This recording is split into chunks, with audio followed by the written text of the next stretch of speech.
Welcome. I'm Dawn Hayes. Happy to practice with you today. Please grab a blanket and spread it out on top of your sticky mat so it covers half of your mat.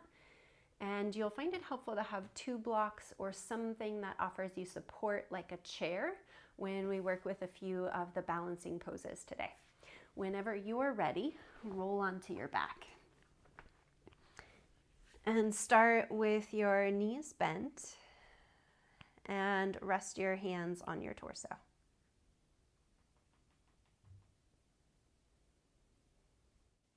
And check in. I've been thinking a lot about the ways that life and yoga involves some sort of contrast or contradictory information or process that happens at exactly the same time. And part of it comes from this process of the paradox or the opposites being things that complement one another. Like in the asana practice, pushing down helps to create a feeling of lift. Contraction or pulling inward allows for a movement outward into expansion. Or the feeling of firmness makes way to that of softness. And it got me thinking a little bit about spanda. And spanda is a Sanskrit word that references the really small pulsations that are always happening in the universe. The very subtle, almost like a hum, like when you om. And so as we practice today, I want to explore some of these opposites, particularly expansion and contraction, which for me has a feeling of pulsation. And sometimes it can be a really small, subtle pulsation, and other times it'll be quite more exaggerated or expansive. In this moment, your breath is a slow, subtle pulsation.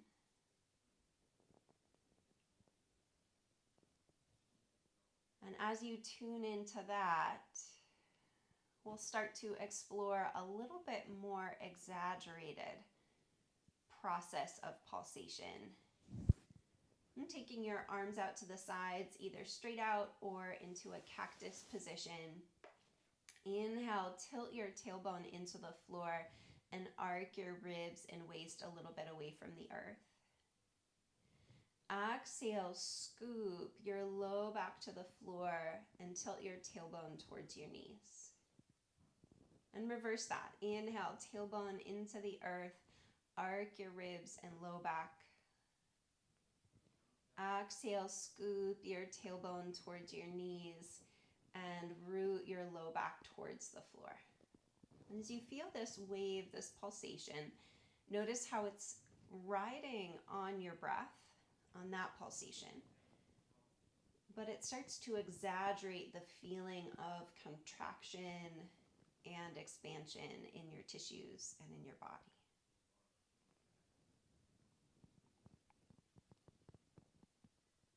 As you finish the one you're on, pause, interlace your fingers behind the back of your head.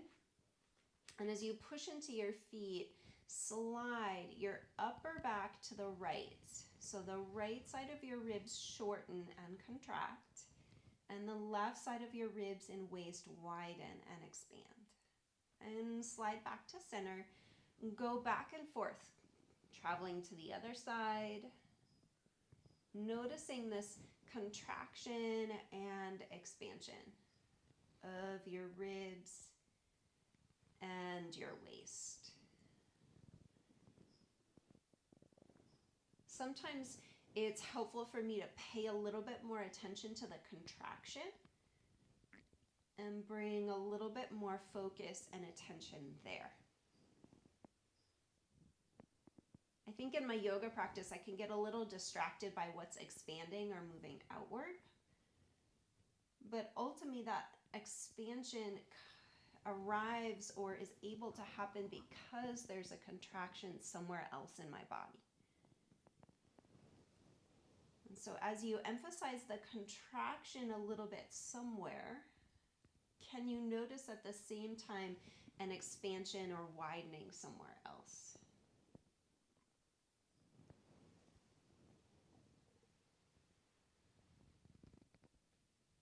When you come back to the center, we're going to add a little spiral to this.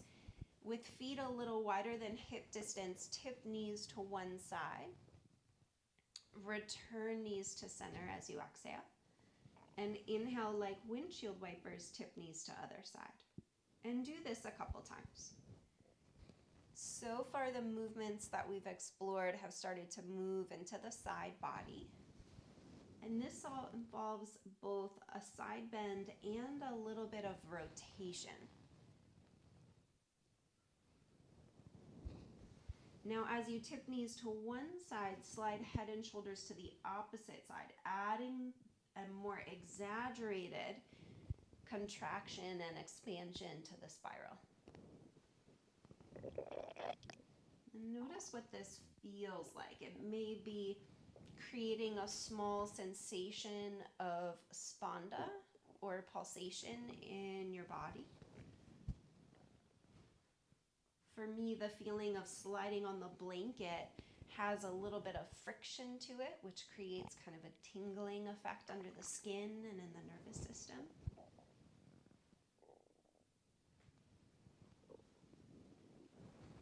And next time you come to the center, pause there. Bring your arms by your sides, extend your legs, and check in.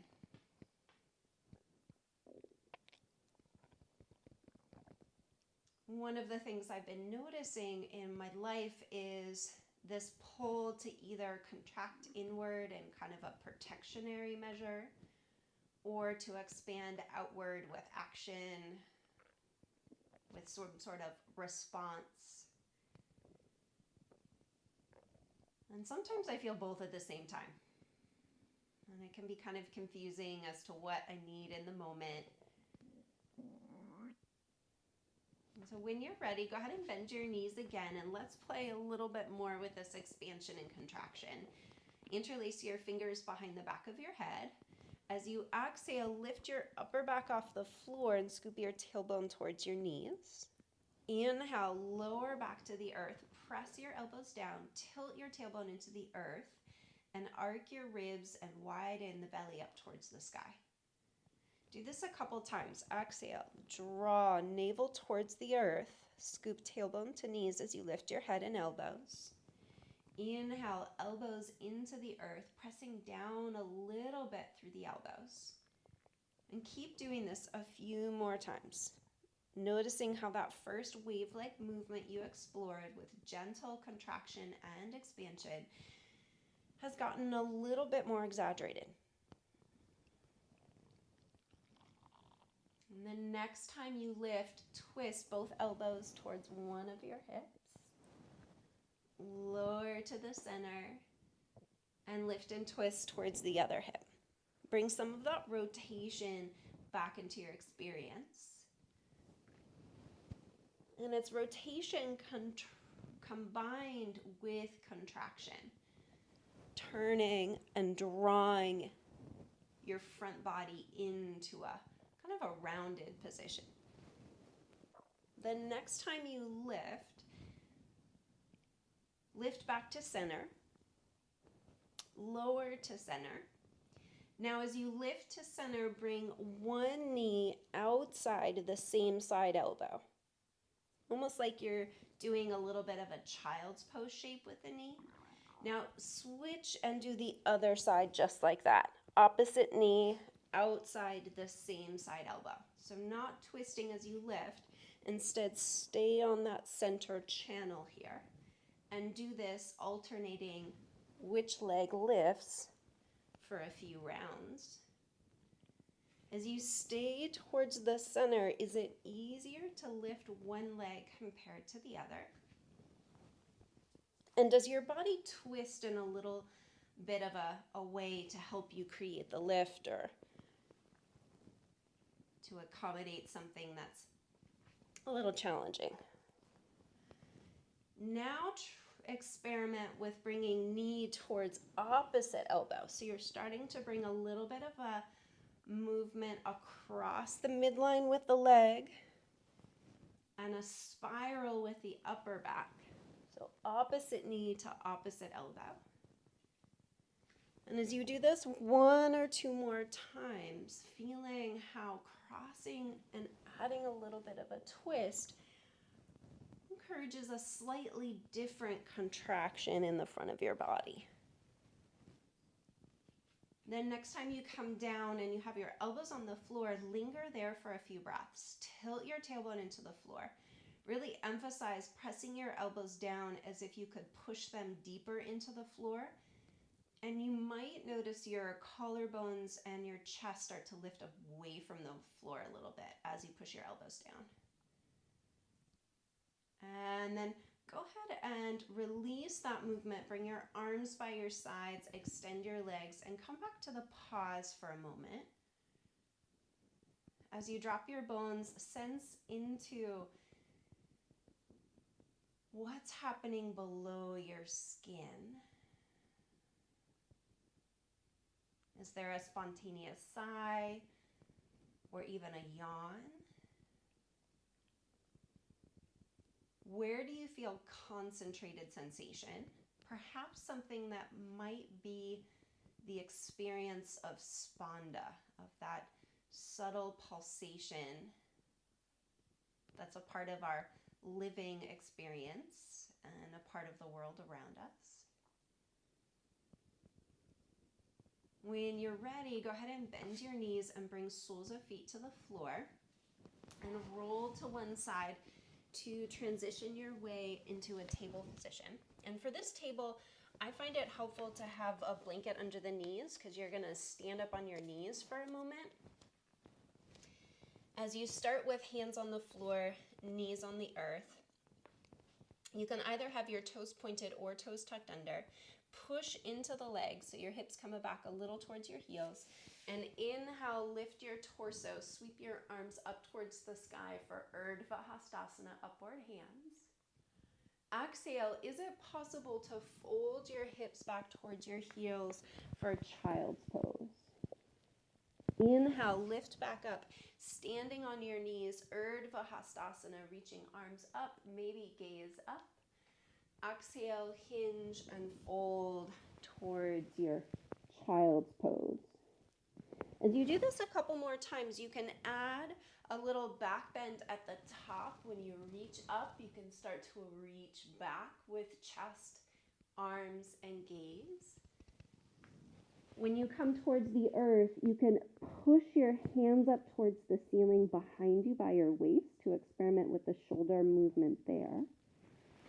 Inhaling, reaching up again, and exhaling, folding, moving at your own pace for the last couple rounds here.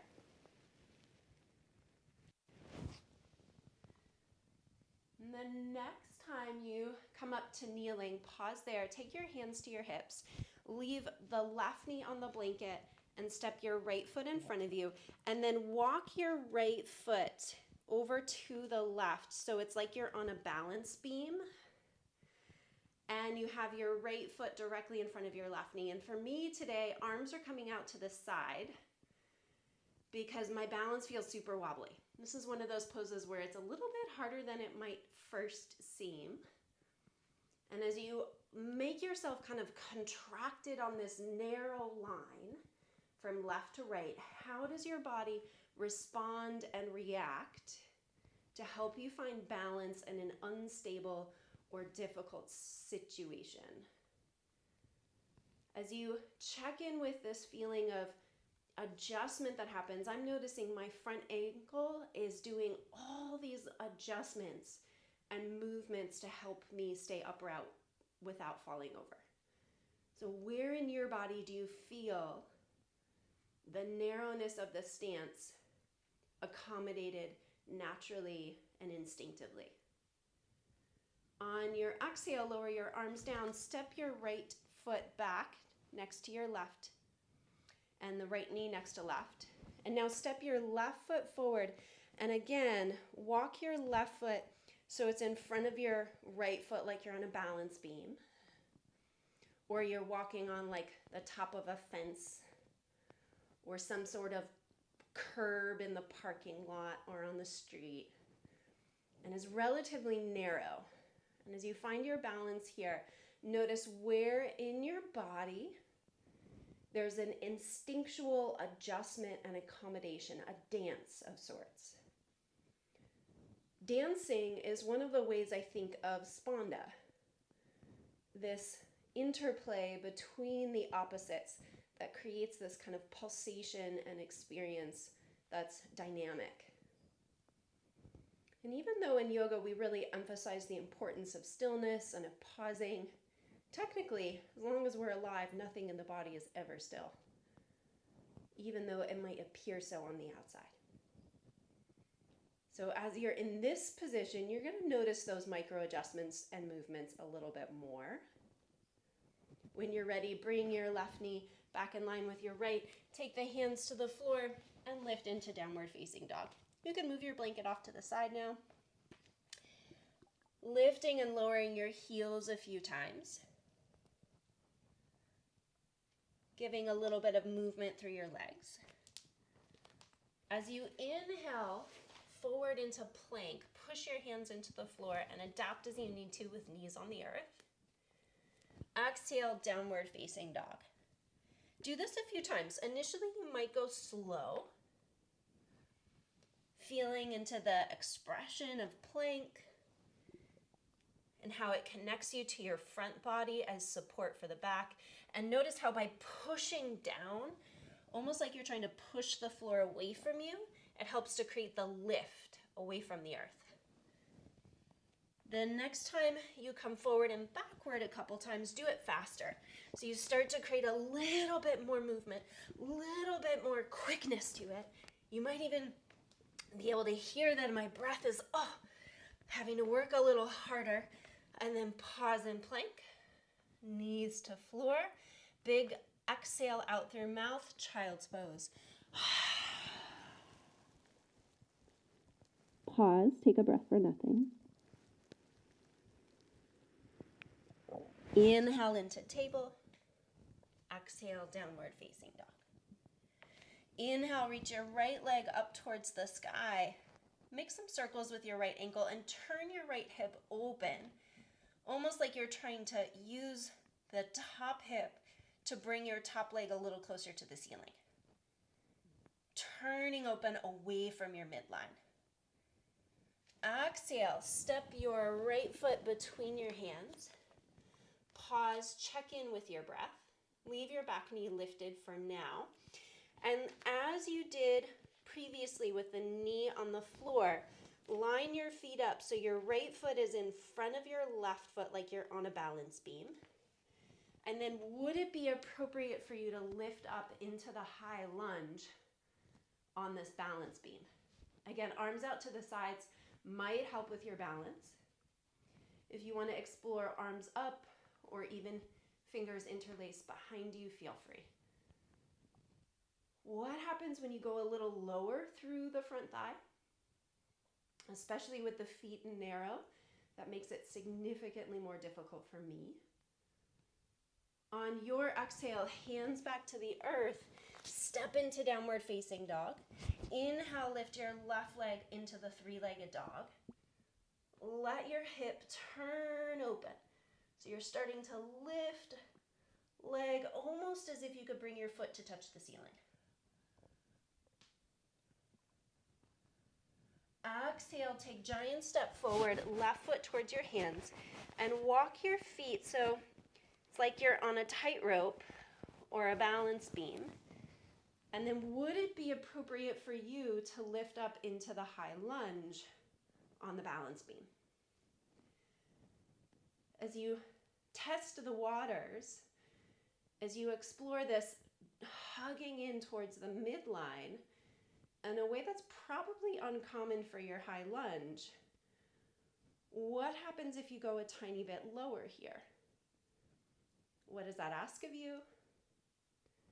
What does it reveal to you?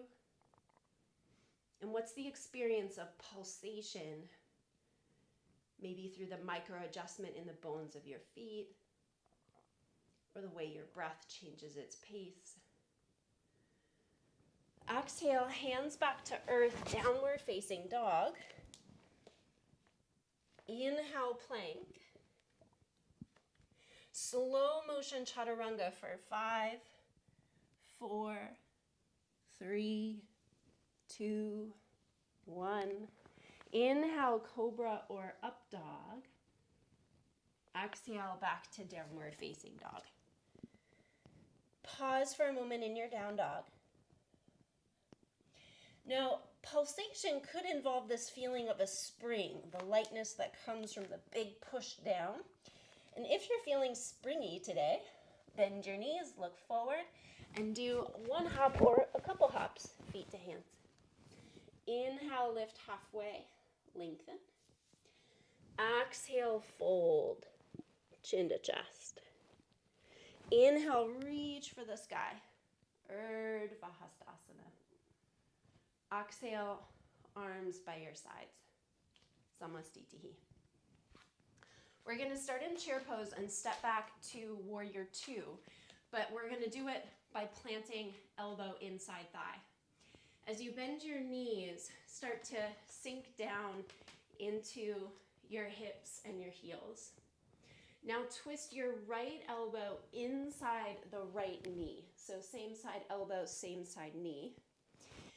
And once you've got that hook, slowly look to the floor, keep your right leg planted, and step your left leg in slow motion behind you into side angle and lift into warrior 2. As you push through your front foot and leg, you can stay here if you like, or inhale, reverse warrior, reaching for the sky. Exhale, warrior 2. Inhale, side angle, tipping over your front leg, the bent leg. Exhale, warrior 2. You can repeat this a few more times, or linger anywhere that it feels good to you. Noticing expansion and contraction anywhere you happen to feel it. The next time you lean forward, hook elbow inside knee, come back to the prayer position with your hands. As you push right elbow inside right knee, look to your right big toe and step your left foot to meet your right foot. Returning to chair pose, folding forward. Inhale, reach for the sky, Urdhva Hastasana. Exhale, arms by your sides, Samastitihi. We'll do the second side, palms together. Start with the feet about hip distance apart. And like you did on the first side, hook left elbow inside left knee. So you create that sense of hooking. Now the compression or the contraction of left elbow and left knee creates stability for you to slowly reach the right leg behind you into the warrior stance, lifting torso, arms by parallel to the floor. Optional, inhale, lean backward into reverse warrior, feeling right side contract, left side expand. Exhale, warrior 2. Inhale, side angle, feeling right side expand, left side contract. Exhale, warrior 2. Move at your own pace if it feels good to move, or pause and hold as that's more appropriate today. If you're exploring the movement, you'll also notice there's an interesting contraction through the legs that creates a little stability as the torso has a bit more freedom. Next time you're leaning forward towards the left leg, left elbow presses inside left knee, palms come together. Look to left big toe and step your right foot to meet your left foot. Fold forward, Uttanasana. Push through feet. Inhale, reach for the sky. Exhale, arms by your sides. We'll do another round like that, starting with feet hip distance. We're going to add a piece into it though. You might find it helpful to have a block near the front of your mat, just in case.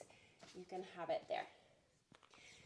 Right elbow inside right knee, twisting in your chair pose. Step your left foot slowly back and windmill into the warrior two.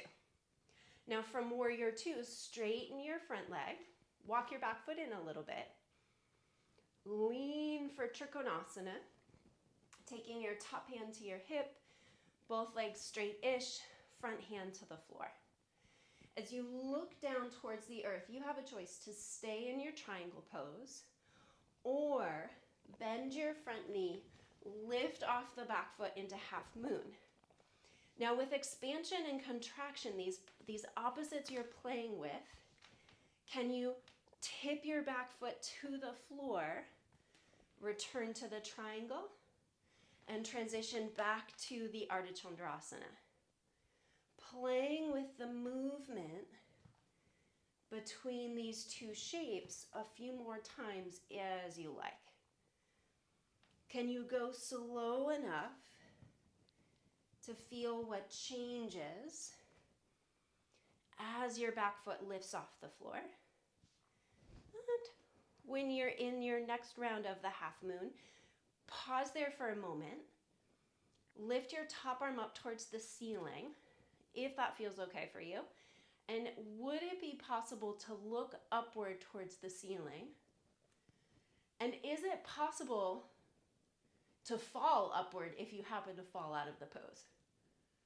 I'm gonna guess no, but maybe if you were on a spaceship up in outer space, you could fall upward.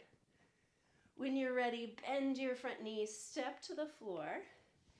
Inhale back to the warrior two. Reverse warrior, giving yourself that little bit of backward movement. Forward, hooking elbow to thigh back to that side angle position. Look to the floor. Step your back foot to meet your front foot, chair pose. Uttanasana, forward fold. Now your choice. If you'd like to pause, you could linger in Malasana or in the forward fold, the Uttanasana. If you want to do some arm stuff today, you can come back into your plank and move through some sort of chaturanga variation of sorts. Eventually, whenever you finish exploring your little movement detour or stillness detour, we will meet in mountain pose, coming to the top of the mat and standing tall. As you make your way to mountain pose, we'll repeat and do the left side. Bend your knees, coming into the chair pose. Hook your left elbow inside your left knee and turn. In slow motion, step your right foot way back behind you, finding warrior two. From your warrior two, straighten your front leg and make your way into the triangle pose. Here's where it's helpful to have the block under your left hand. From triangle pose, look to the floor. You could stay here or experiment with lifting your back leg up off the floor, bending front knee, stepping back into the triangle. Do this a couple times if you did on the other side and it's feeling good here. And notice how transitioning into and out of these shapes has a dynamism, a contrast of both downward and upward happening at the same time. As you make your way into the Ardha Chandrasana, pushing out through that top heel, possibly lifting the arm up towards the sky. And what would it be like to look up towards your hand or the ceiling? In general, that makes the balance a lot more difficult, and if you're on carpet, you have that as an added challenge as well. When you're ready, look to the floor, returning to the triangle. From the triangle, warrior two, reverse warrior. Side angle, elbow inside knee. Palms together into the prayer position. Look to left foot, step forward. Your choice, stay in the forward fold, the Uttanasana. Find your way into Malasana, the squatting pose. Or step through some sort of plank to Chaturanga. You could even do Vashisthasana on each side if you want. Or cat-cow or child's pose. Ultimately, exploring Spanda in a way that helps you connect more to your center and helps you see how your body is responding and reacting to the movements and the postures.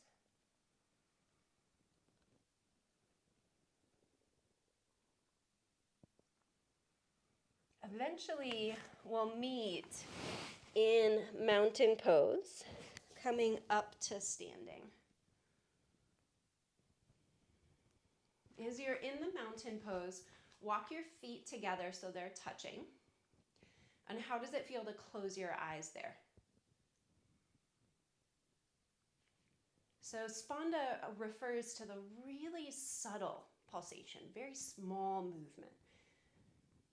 And here is an experience for me where I don't see myself moving, obviously because my eyes are closed, but even from the outside, it's hard to see movement.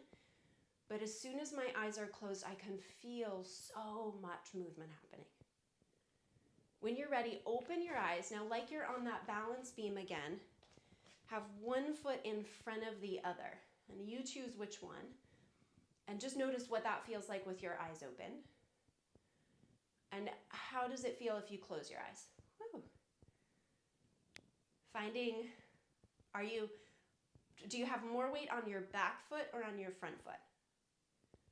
What happens if you shift it a little to the opposite foot?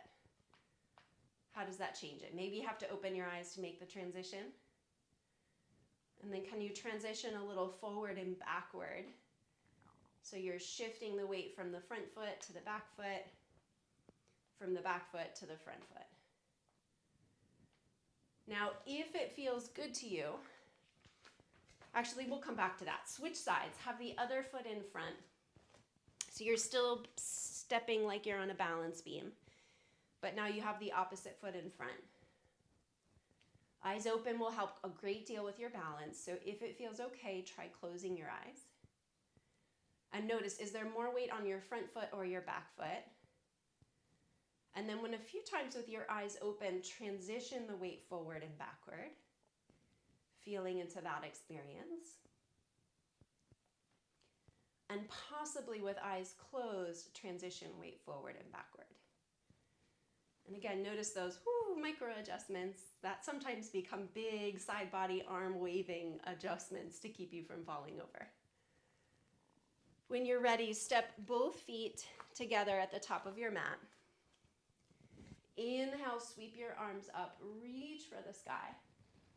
Exhale, hinge and fold forward, Uttanasana.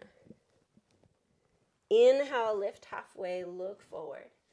And exhale back to downward facing dog.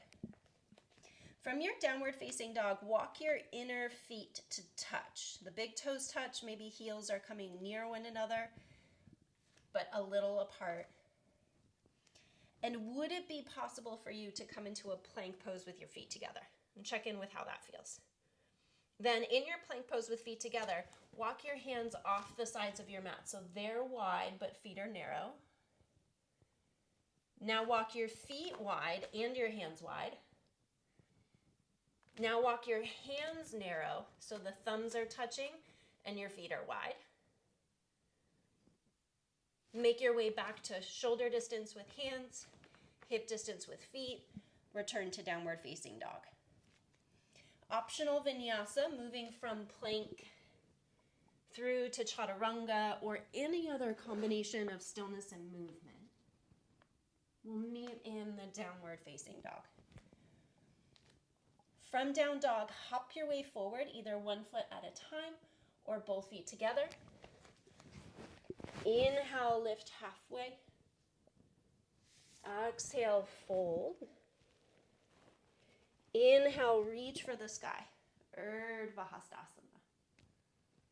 Exhale, arms by your sides. Samastitihi. So we're going to do another chair pose twist, step back, but this time you're going to go elbow to opposite knee. So you come across the midline. And then when you step back, you'll be in the revolved lunge. So a little different setup than what you did the first time. So start with your big toes touching, palms together, come down into a chair pose. I think of this as being more on a bar stool. When you're ready, reach your right arm up towards the ceiling and create expansion on the right side. Now, as you twist, contract the front body to hook your right elbow to the outer left knee.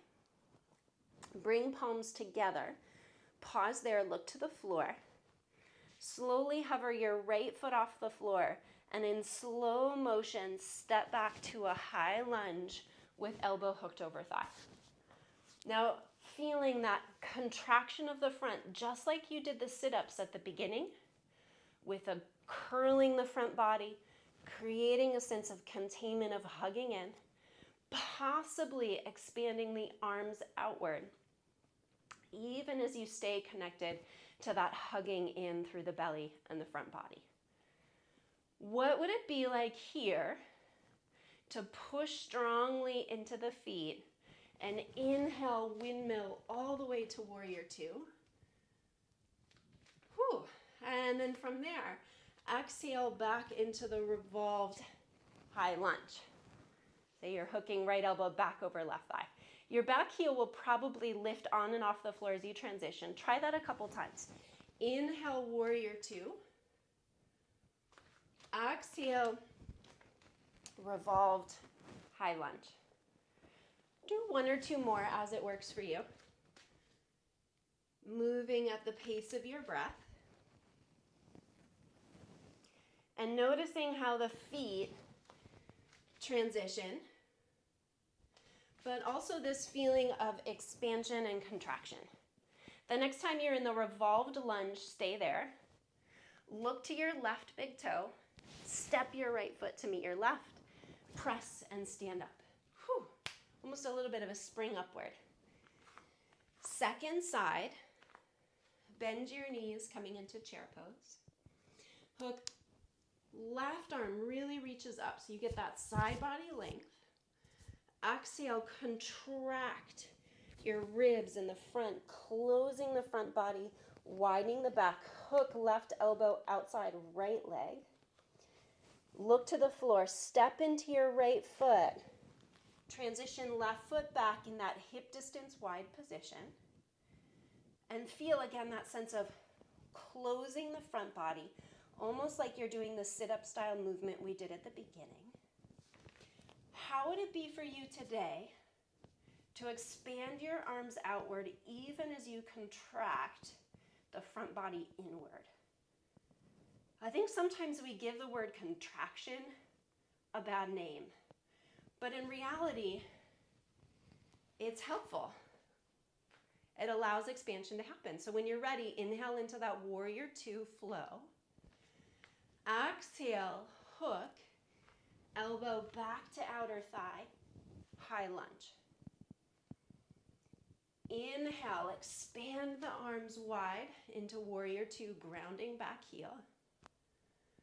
Exhale, from that expansion, draw inward, elbow outside thigh, rotate. Try this one or two more times as it feels good for you. You might think of this as a little bit like a sea anemone, where they both have the capacity to go really far outward and really deeply inward.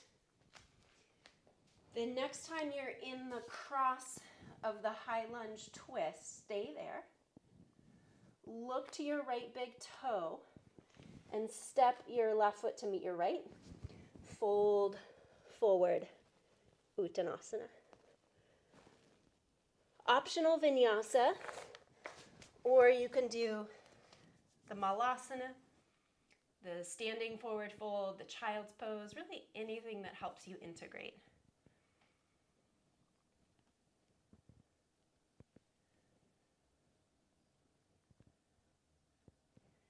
Eventually we'll meet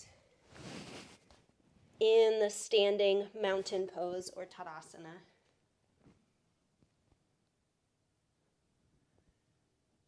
As you make your way there, if it's helpful, feels good, inner feet together, eyes closed.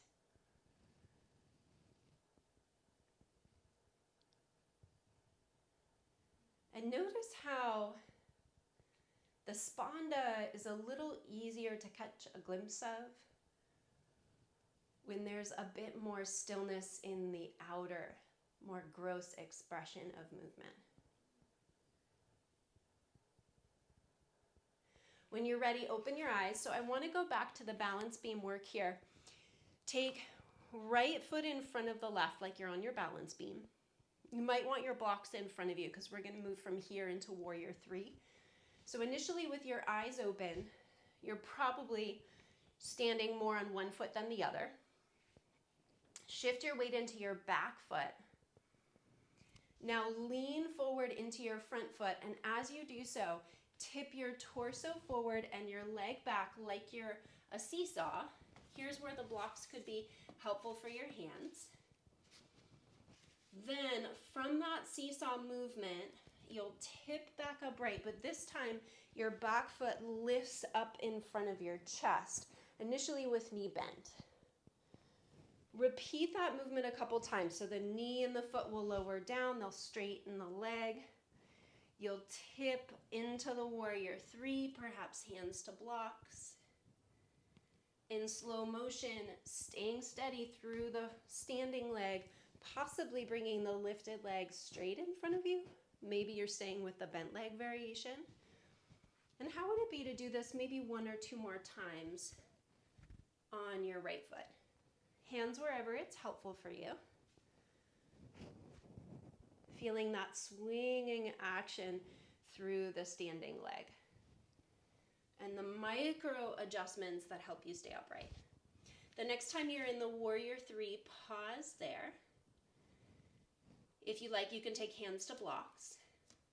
Now coming back to the spiral, in the Warrior 3, keep your left hand on a block underneath your left shoulder.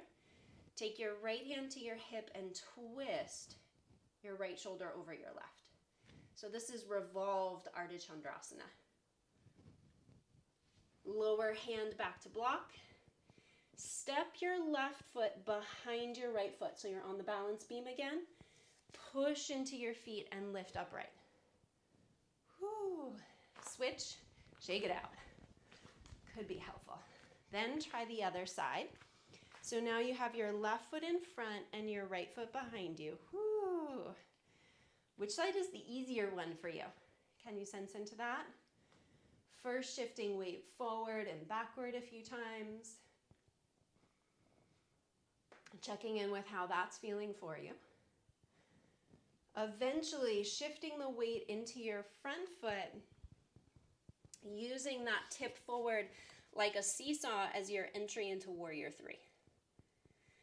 From the Warrior 3, torso lifts back upright, your back knee scoops up in front of you.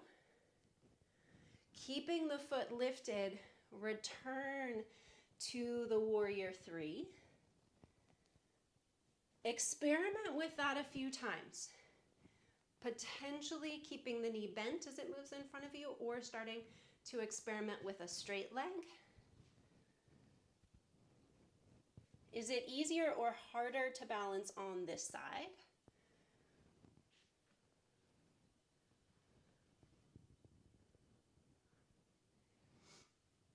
As you experiment a little bit, move slow enough to feel those micro adjustments.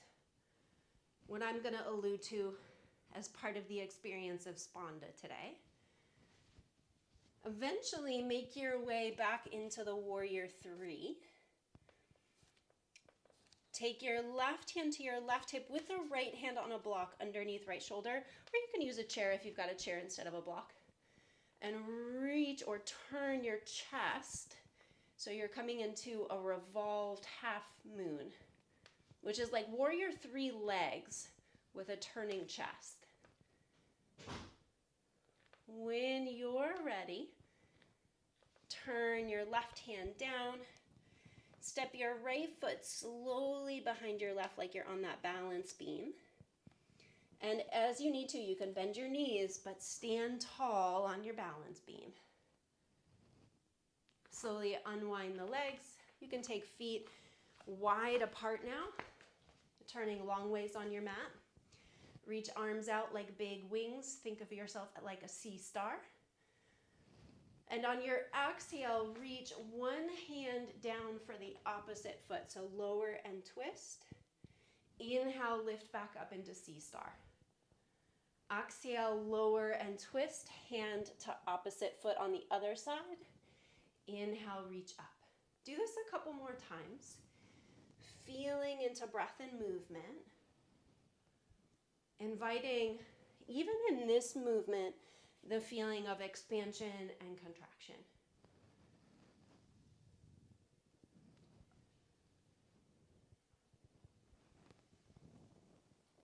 And then the next time you come upright, hands to hips, hinge and fold, bow towards the earth. You can have head on a block, hands on blocks, whatever allows you to feel supported here.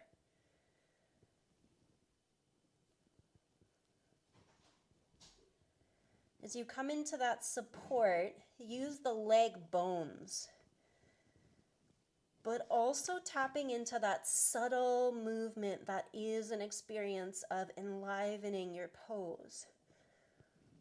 That subtle movement being the spanda.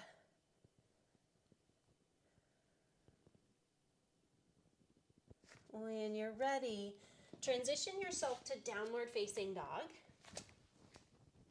The most efficient way that you can and want to move there today. And then how it works for you, a vinyasa and or child's pose. You could also come into the malasana or the squatting position, giving yourself a chance to check in any position that works well for you today.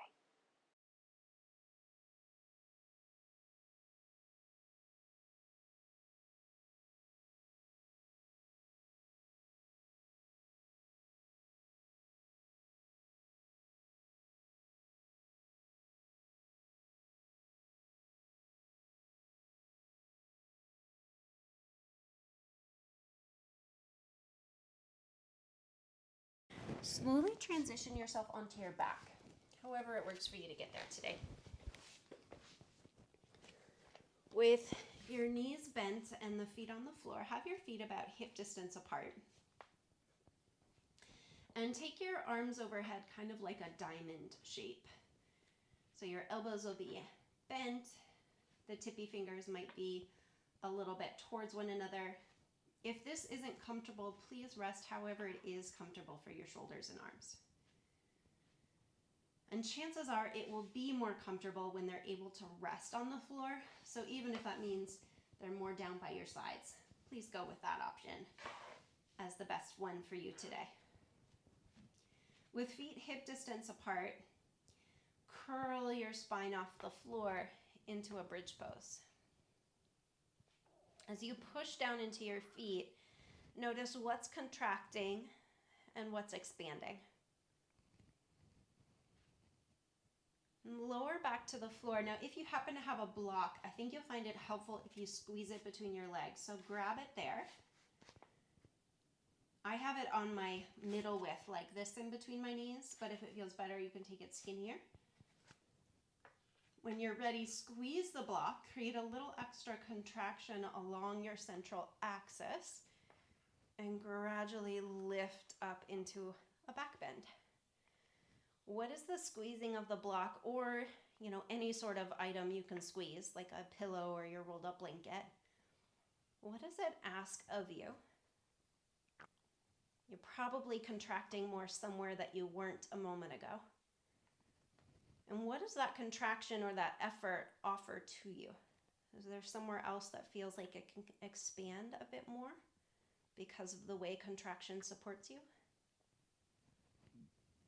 When you're ready, roll back to the floor. Take the block off to the side. Now walk your feet at least as wide as your sticky mat, maybe even wider. And as you push into your feet, lift into the bridge pose with the knees and the feet super wide apart. And notice how this works your legs in a really different way.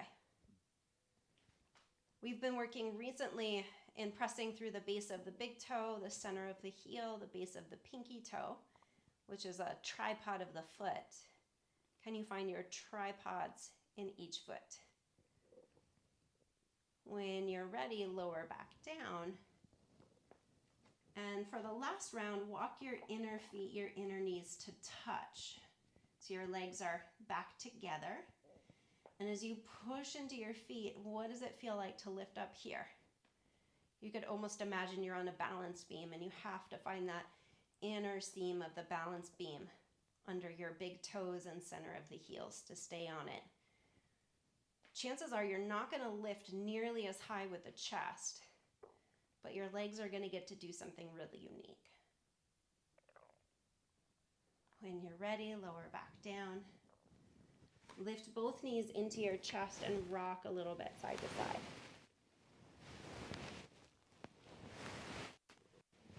With your right knee hugging towards your chest, extend your left knee out, or left leg out on the mat.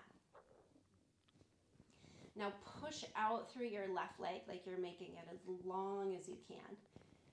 And at the same time, draw your right knee in towards your belly using your hands. Now, would it be possible to keep your right knee exactly where it is and let go with your hands? So the trick is to engage the muscles in the front of the hip that keep the leg drawing in before you let go with your hands. Whew. Then, next time hands are on the knee, reach, whichever is the bent leg for you, reach that arm out to the side and twist the bent leg over your body as you roll that bent leg hip off the floor. So you're coming into a reclined twist. Optional, you can keep the top leg bent, or if you want to straighten it out like the revolved triangle and the revolved half moon that we did today.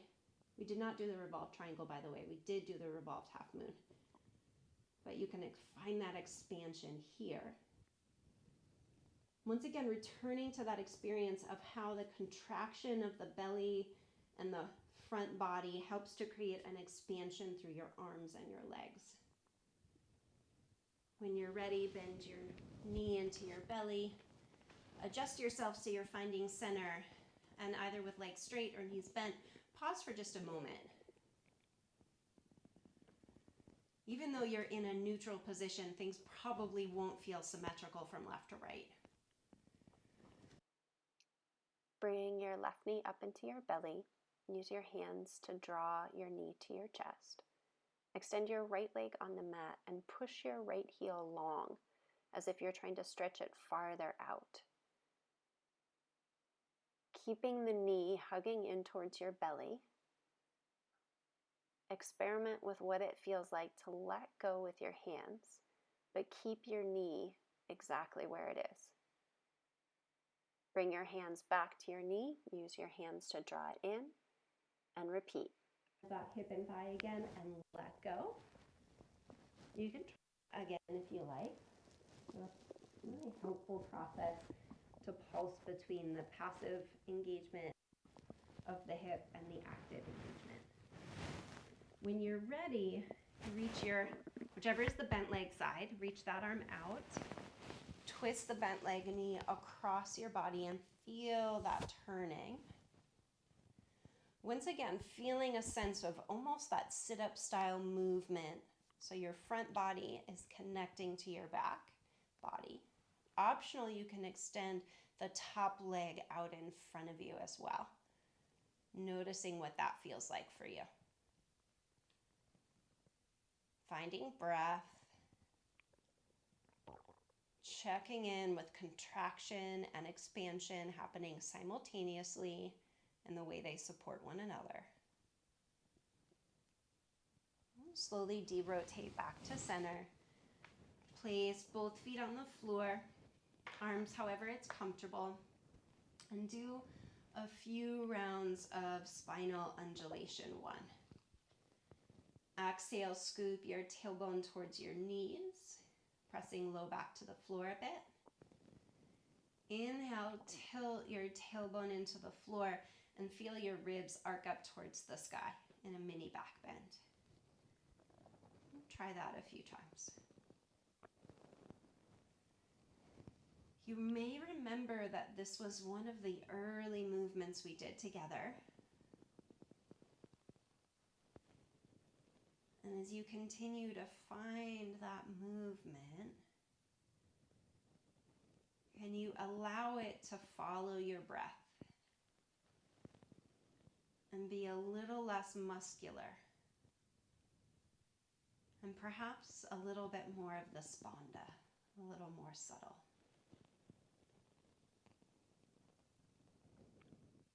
And what's interesting about spanda is it's not necessarily something you do, but it's something you allow. It's always with you, it's always in you. And so there is an invitation to tap into it, but not because you can control it, but because it can be a source of ease and even a source of power and resiliency for you. Eventually, set yourself up for Shavasana. Perhaps adding a little bit of padding under legs or placing your calves on a chair. And as you tune in here, drop your bones.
Noticing whether you're more aware of expansion or contraction in this moment.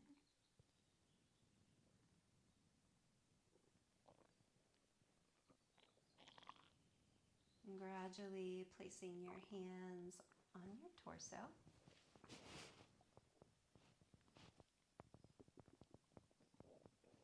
Slowly bending your knees, bringing feet to floor.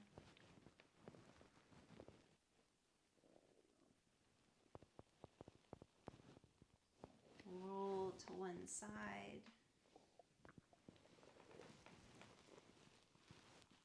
Use the strength of your arms to push your way up to seated.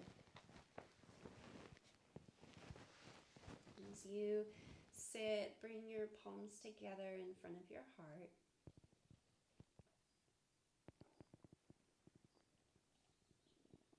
And notice in this moment if you're more aware of expansion or contraction, or if there seems to be an awareness of the harmony in both.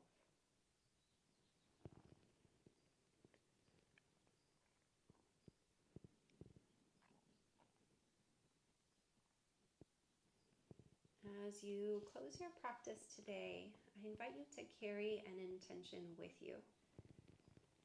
To notice in your life off your mat what experience you have of contracting, of drawing inward, whether that be physical, mentally, or emotionally. And what experience you have of expansion, of moving outward, and what that experience might be like physically, mentally, and emotionally. And do you prefer one over the other? Or do you have a tendency to move in one direction? And in what ways can you find harmony between the two? Which might not mean an exact equal amount of both, but it might be the right amount of each one for the situation and the circumstances you're in at any particular time and place. And in a way, that is what the dance of yoga is. Finding the right action for the time and place.